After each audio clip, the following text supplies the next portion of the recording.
En este espacio hemos podido comprobar que la justicia en el estado de Veracruz es un verdadero desastre, al punto de que en una ocasión una persona fue detenida simplemente porque se llamaba igual que un presunto asesino y además era menor de edad. Y hemos podido revisar muchos casos en este programa en donde lo que hace pues tanto el Ministerio Público como los jueces en el estado de Veracruz no tiene ni pies ni cabeza y parece pues estar dirigido a atender necesidades políticas del gobierno estatal. Nos hemos enterado de un caso nuevo, el de Luis Domínguez Bustos, quien fue detenido en Cosamaloapan el 24 de agosto de 2021 cuando regresaba de la Ciudad de México junto con otro joven, sin orden de detención clara. El 25 de agosto les dictaron prisión preventiva por esta figura legal de la que utilizó y abusó el gobierno veracruzano, que fue el de ultrajes a la autoridad. Los acusaron de oponer resistencia y amenazar con un cuchillo a un ministerial, una historia que ya hemos escuchado en otras ocasiones. Durante el proceso, Luis Domínguez fue torturado con choques eléctricos, golpes y vejaciones, dice su familia, para que se responsabilizara del feminicidio de la ex alcaldesa de Cozoleacaque, Gladys Merlín, y de su hija Carla Enríquez Merlín en febrero de 2021.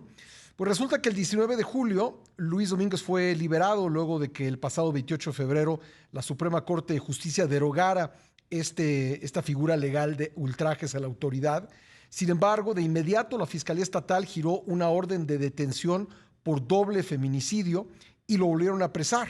Está en el penal de Acayucan y el caso lo ha llevado el mismo juez que llevó todo el proceso contra Paciano Rueda Canseco, usted se acordará, recientemente liberado, quien pasó pues una larga temporada en el penal de Tuxpan en Veracruz y ahí, estando preso, ganó la alcaldía de Jesús Carranza. Vamos a hablar sobre el caso de Luis Domínguez Bustos con Janet Domínguez Bustos, su hermana. ¿Qué tal, Janet? Bienvenida al programa, gracias por la confianza.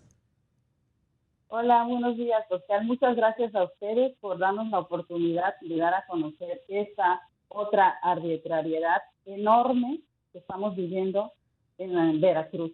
Y sí, tienes toda la razón, lo detuvieron el 25 de agosto proveniente de la Ciudad de México en la cartera. En la carpeta de investigación de ultrajes a la autoridad venía completamente distinta la información. Como bien dijiste, que así se ha dado en muchos de los casos. El 19 de julio le otorgan su libertad por ultrajes a la autoridad el juez Ircio Hernández Ayala, sin una audiencia, como en otras ocasiones han peleado por una audiencia. Esta vez no hubo audiencia, simplemente le llegó boleta de libertad al penal de Acayucan. Él logró comunicarse con nosotros para decir, ya me dieron mi libertad. Nosotros entusiasmados, bueno, mi padre y mi cuñada fueron al penal enseguida para pues recibirlo, y resulta que afuera estaban ya los ministeriales y la prensa. ¿Quién les llamó? ¿Quién sabe? Se tomaron tiempo para llamar a la prensa, pero no para notificar a nuestro abogado de la libertad que estaba obteniendo Luis en ese momento. No daba un paso fuera del penal de Acayucan cuando lo detienen con una leyendita de modo, tienes una orden de aprehensión, carnalito, ¿no? Entonces mi papá, con un amparo que está en proceso para echar fuera esa orden infundada, pues no le hicieron caso y todavía le dijeron, ¿sabe qué? Hágase un lado porque si no también a usted no los llevamos. Mi cuñada preguntando a dónde lo llevan, dónde está la orden, por favor, enséñenos algo. Nada, absolutamente, en silencio total.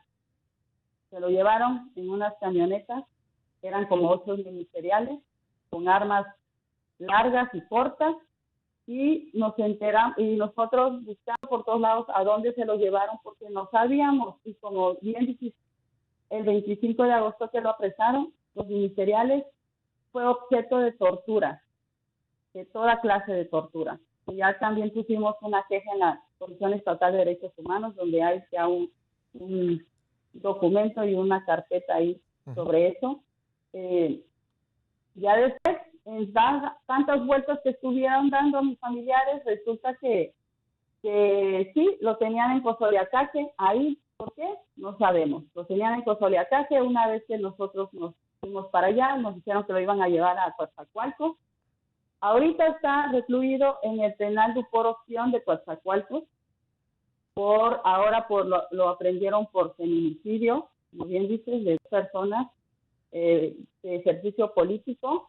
No hay ni un solo dato de prueba hacia él, ni uno solo. Lo único que utilizaron para vincularlo a proceso el 25 de julio de este año fue una declaración de terceras personas de que mi esposo me dijo, de que lo vieron, de que acá y de que allá. Uh-huh. Solamente eso utilizó el juez para estarle destruyendo más la vida.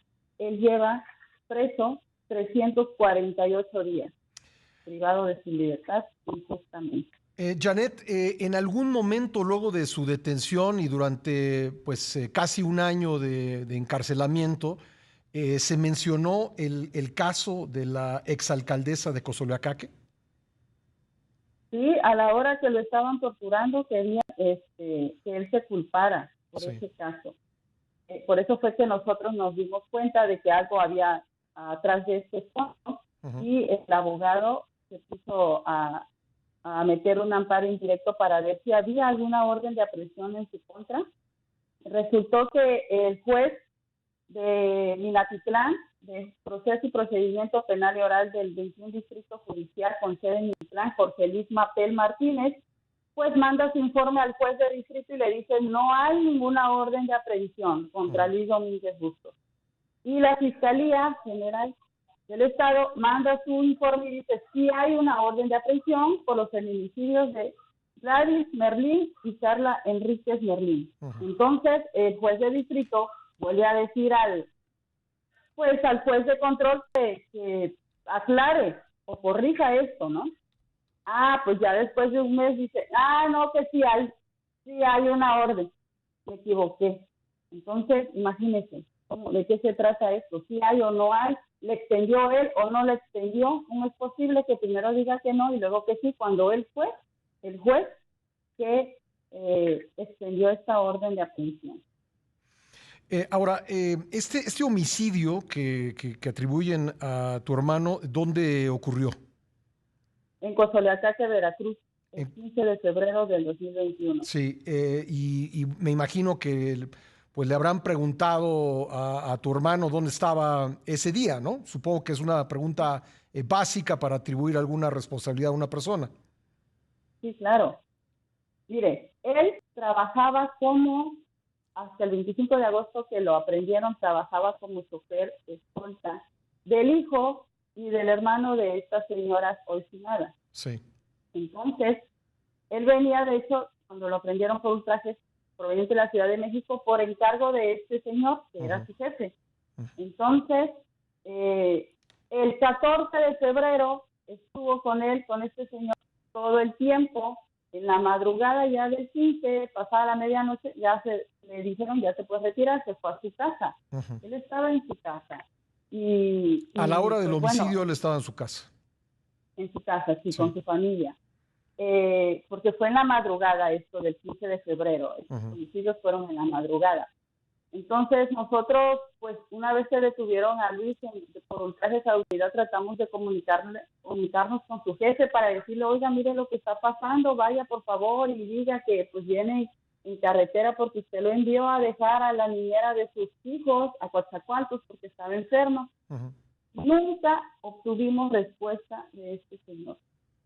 Nunca. Hasta el sol de hoy no hemos obtenido respuesta, no sabemos qué es lo que está pasando, no sabemos por qué está él involucrado en esto. Y después del 15 de febrero del 2021, Luis siguió trabajando con él en todo momento hasta el 25 de agosto, que fue que lo aprendieron. Siguió trabajando. O sea, 5 meses. 5 meses estuvo trabajando.